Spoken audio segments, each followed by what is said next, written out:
स्वागत छ भाइ बहिनीहरुलाई नेपाल अनलाइन स्कुलमा। तपाईहरुले यहाँ एउटा नम्बर देख्नु भएको छ र त्यसैगरी यहाँ एउटा वेबसाइट पनि देख्नु भएको छ। तपाईहरुले यो नम्बरमा आफ्नो समस्याहरू, आफुलाई चाहिएको भिडियो, आफुले नबुझेको टपिकको बारेमा भन्न सक्नुहुन्छ भन्ने कुरा त बुझिसक्नु भएको छ होला। अनि त्यसैगरी जीवनबटराई.com मा गएर चाहिँ तपाईहरुले हाम्रो टिमको बारेमा अनि अब हाम्रो जुन मेन्टर हुनुहुन्छ नि उहाँले चाहिँ गर्ने बुट क्याम्पहरुको बारेमा र उहाँले बुट क्याम्प दिइसक्नु भएको, कतिवटा बुट क्याम्प दिइसक्नु भएको छ भन्ने कुराहरुको बारेमा तपाईहरुले जानकारी लिन सक्नुहुन्छ। हामी चाहिँ आज के गर्छौं होला, लिमिट एन्ड कन्टिन्युटीको क्वेशनहरुलाई डिस्कस गर्छौं। यहाँ जस्तै मसँग एउटा क्वेशन छ। यहाँ क्वेशन के थियो त मसँग, limit n tends to 0 n tends to infinity अनि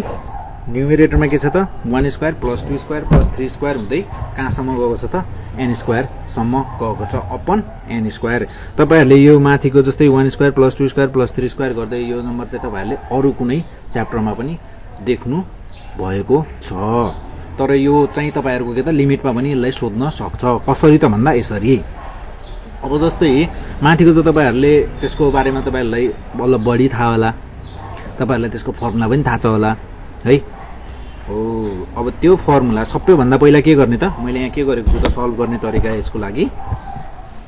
माथिको डिनोमिनेटर न्युमेरेटर जति छ नि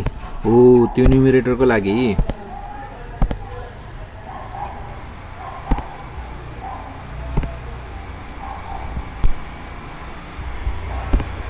त्यो न्युमेरेटरको लागि मैले फर्मुला बनाउन सक्छु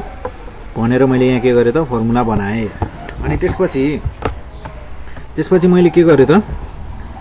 त्यसपछि केही पनि गरेको छैन। 6 लाई डिनोमिनेटरमा छ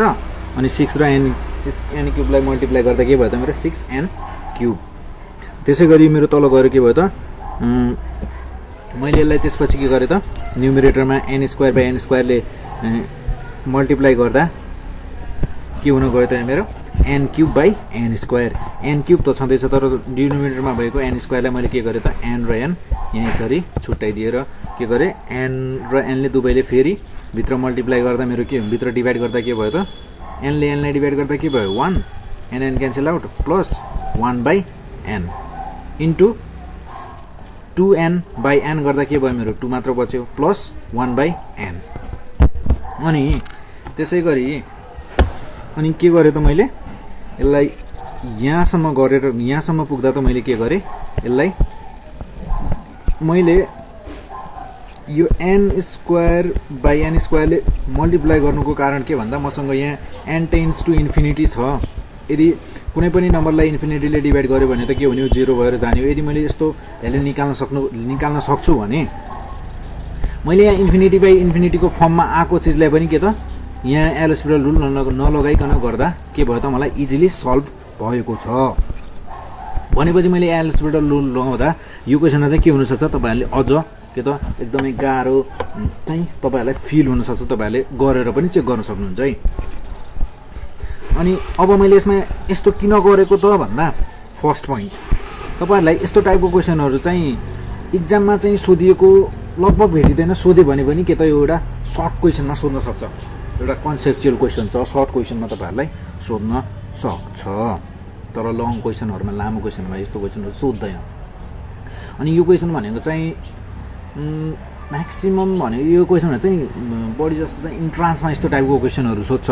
अनि तपाईहरुले के त इन्ट्रान्समा यस्तो टाइपको क्वेसनहरुलाई फेस गर्नुपर्ने हुन सक्छ। त्यही भएर चाहिँ मैले यो क्वेसनलाई डिस्कस गर्नु जरुरी छ जस्तो लाग्यो अनि त्यही भएर मैले गरेको। यदि तपाईहरुले पनि क्वेसन गर्दा गर्दै कहिलेकाहीँ के हुन्छ भन्दा क्वेसन त गरिन्छ तर बुझिदैन क्या क्वेसन। यदि बुझ्नु भएको छैन भने तपाईहरुले भन्न सक्नुहुन्छ, फोन गरेर पनि भन्न सक्नुहुन्छ र हाम्रो फेसबुक पेजमा गएर पनि तपाईहरुले क्वेसन पोस्ट गर्न सक्नुहुन्छ। अब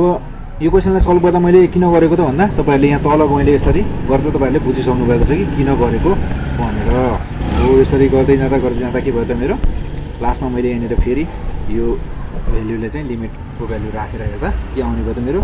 0 0 आउने रहेछ। 1 + 0 * 2 + 0 अपन 6। यो मेरो कति हुन गयो त 1/3। कति हुन गयो त यो 1/3 हुन गयो। भनेपछि यो भयो के त यस्तो टाइपको क्वेसनहरु तपाईहरुलाई सोध्न सक्छ तपाईहरुले यस्तो टाइपको क्वेसनहरु चाहिँ अब तपाईहरुले कि त त्यो थ्योरेटिकल पढेर चाहिँ यस्तो क्वेसनहरु आउँदैन तपाईहरुले कि त सक्दो भन्दा सक्दो बढी यस्तोको टाइपको क्वेसनहरुलाई चाहिँ फेस गर्नु पर्यो अनि इन्ट्रान्सको लागि एकदमै तयार भएर बस्नु पर्यो र के हुन्छ भन्दा कोर्समा पढ्दा चाहिँ हामीहरुलाई यस्तोको टाइपको क्वेसनहरु चाहिँ गराइदैन तर बुकहरुमा चाहिँ हुन्छ है फेरि तपाईहरुले एक्जाम्पलमा हेर्नु भएको छैन होला अनि के त सानसानो कुराहरु हेर्नु पर्ने हुन्छ इन्ट्रान्सको लागि चाहिँ ठुलो कुरा सोध्दैन इन्ट्रान्समा सानसानो कुराहरु सोध्छ एकदमै सानो कुराहरु त्यसैगरी मसँग एउटा अर्को क्वेशन छ यहाँनिर यो क्वेशनमा पनि खासै केही गरेको छैन है यहाँनिर के गरेको छ त भन्दा सेम त्यही टेक्निक युज गरेको छ यहाँनिर पनि 0/0 को फर्ममा हुँदै पनि यहाँ के गरेको छैन त एलएस भ्यालु लगाएको छैन अनि नलगाइकन के गरेको छु त मैले सेम अगाडि युज गरेको जस्तै टेक्निकहरु यहाँ युज गरेको छ अब यहाँ चाहिँ के छ भन्दा x अपन x गर्यो 1/x अपन 1/x ले मल्टिप्लाई गर्यो x र x क्यान्सल भयो यहाँ पनि त्यस्तै गरेको हो अनि यति गर्दा तपाईहरुको e को फर्मुलामा आउँछ अनि e को फर्मुलामा आइसकेपछि तपाईहरुले यो e को फर्मुला यो e टाइपको फर्मुलाहरु पनि तपाईहरुले पढ्नु भएको छ होला त्यस्तो टाइपको फर्मुलामा आउँछ अनि त्यो इजिली तपाईहरुले रिप्लेस गरेर हेर्न सक्नुहुन्छ यसमा खास चाहिँ ठुलो कुरा यसमा पनि छैन जस्तै अब मसँग यहाँनिर एउटा अर्को क्वेशन पनि छ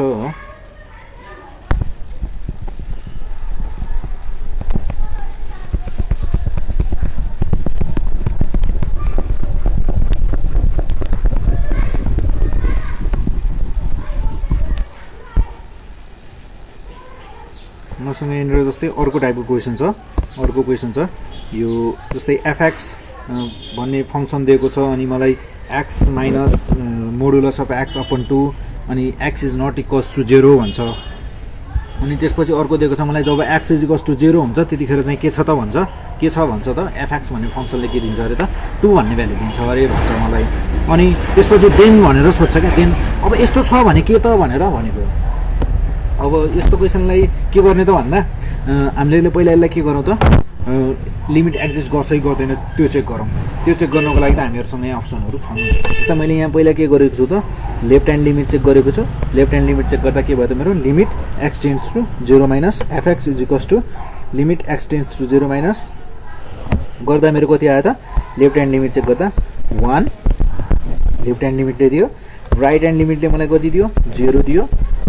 यति कुरा थाहा पाउने बित्तिकै त हो के त यहाँ नै हामीले थाहा पाइसक्यो त लिमिट एक्जिस्ट लिमिट के त डजन्ट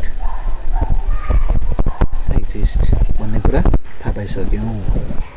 यसरी गर्न सकिन्छ यस्तो टाइपको क्वेशनलाई अनि जस्तै यहाँनिर एउटा अर्को क्वेशन मैले गरिरहेको थिएँ यो क्वेशनलाई के गर्छौं त हामी अवश्य नै डिस्कस गर्छौं र तपाईहरुले भिडियोहरु शेयर गरिदिनु होला शेयर गरिदिनु भयो भने के त तपाईहरु जस्तै अरु स्टुडेन्टलाई पनि फाइदा हुन सक्छ अरुलाई पनि क्वेशनहरुको डाउट हुन सक्छ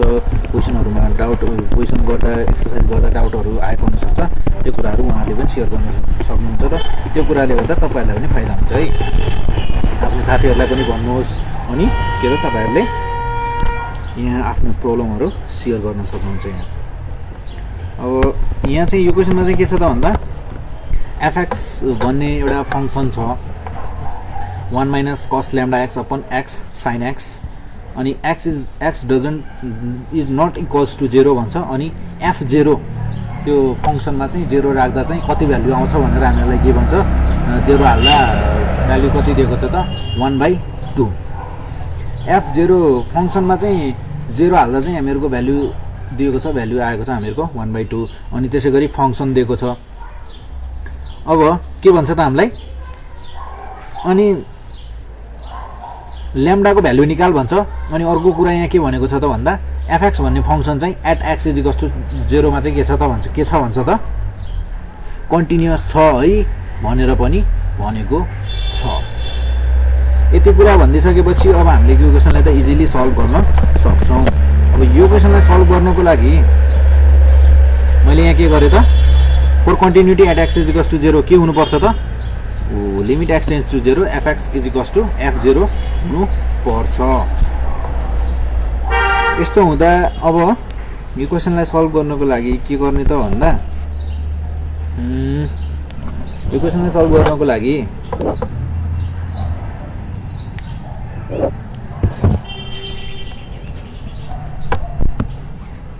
limit x tends to 0 1 minus cos lambda x मैले कुन फर्मुला लिन सक्छु त यसमा मैले यसमा हाफ एंगल वाला फर्मुला लिए है 2 sin square lambda x by 2 याद छ यो formula cos to x cos to theta को फर्मुला अनि x sin x is equals to के भयो त मेरो 1/2 अनि त्यसै गरी लिमिट x टेन्ड्स टु 0 अनि अब यसमा के गर्न सकिन्छ त यसलाई एउटा काम गर्न सकिन्छ के काम गर्न सकिन्छ भन्दा sin x sin lambda x by 2 upon के त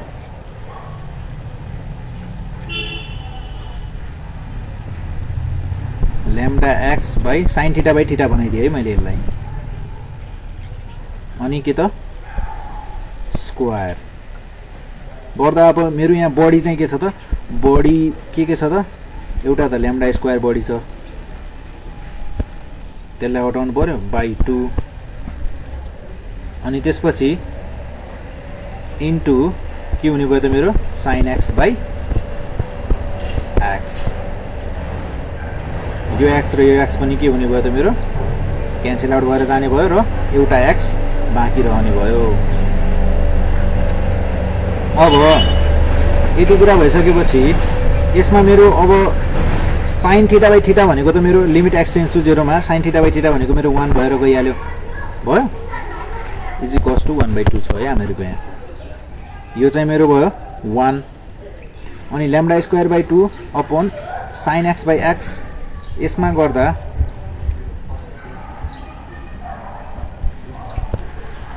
जसरी मेरो यहाँ अब sin थीटा बाइ थीटा मेरो यहाँनिर पनि sin थीटा बाइ थीटा छ यहाँनिर पनि sin थीटा बाइ थीटा छ यो दुवैले लिमिट x टेन्ड्स टु 0 हुँदा के दिने भयो 1 दिने भयो मेरो बाँकी कति रह्यो त lambda स्क्वायर बाइ 2 यो त जो कन्स्टेन्ट हो अब मेरो यो बसेपछि lambda र 2 र 2 पनि के भयो त मेरो क्यान्सल आउट भयो त्यसै गरी lambda इज इक्वल्स टु मेरो कति हुने रहेछ त प्लस माइनस 1 lambda भनेको मेरो कति रहेछ त lambda को भ्यालु यसरी हामीले lambda को भ्यालु निकाल्न सक्छौं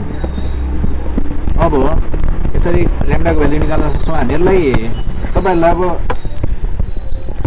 एक्जाम को पर्सपेक्टिभबाट चाहिँ लिमिट कतिको इम्पोर्टेन्ट लाग्छ तर इन्ट्रान्स को पर्सपेक्टिभबाट हेर्ने हो भने लिमिट एन्ड कन्टिन्युटी भनेको लगभग गाह्रो एकदमै त नभनौं तर अलिकति गाह्रो च्याप्टर चाहिँ भन्न सकिन्छ है किन भन्दा त्यहाँबाट चाहिँ अलि क्वेशनहरु अलिकति राम्रो दामी क्वेशनहरु सोधिरहेको हुन्छ है तर त्यही भएर तपाईहरुले लिमिटहरु पनि राम्रोसँग हेर्नुपर्ने हुन्छ अनि सानसानो कुराहरु चाहिँ बढी सोध्छ ठुलो कुराहरु सोध्दैन त्यो कुराहरु चाहिँ बढी ध्यान दिनुपर्ने हुन्छ तर हामीहरुलाई एक्जाममा चाहिँ के हुन्छ भन्दा एक्जाममा चाहिँ लामो क्वेशनहरु सोध्छ अनि त्यो क्वेशनलाई चाहिँ हामीले सल्भ गर्न सिकेका हुन्छौं तर इन्ट्रान्समा चाहिँ के हुन्छ भन्दा टाइम कम हुन्छ त्यही भएर पनि सर्ट क्वेशनहरु चाहिँ सोध्छ अनि हामीले सानसानो कुरामा चाहिँ ध्यान दिएको हुँदैन के रे त्यो एक्जामको पर्सपेक्टिभबाट तर इन्ट्रान्समा चाहिँ के हुन्छ त टाइम कम भएको कारणले गर्दा उनीहरुले सानसानो क्वेशनहरु सोधिदिन्छ एकदमै कन्सेप्चुअल क्वेशनहरु त्यही भएर चाहिँ हामीहरुले के त सानसानो कुराहरुमा चाहिँ अलि बढी ध्यान दिनुपर्छ है यस्तै हो अनि हामी यदि तपाईहरुले केही कुराहरु बुझ्नु भएको छैन भने के त फोनमा पनि कल गर्न सक्नुहुन्छ अनि त्यसैगरी हाम्रो फेसबुकको पेजहरु छ पेजहरुमा पनि तपाईहरुले के त क्वेशनको फोटो खिचेर पोस्ट गर्न सक्नुहुन्छ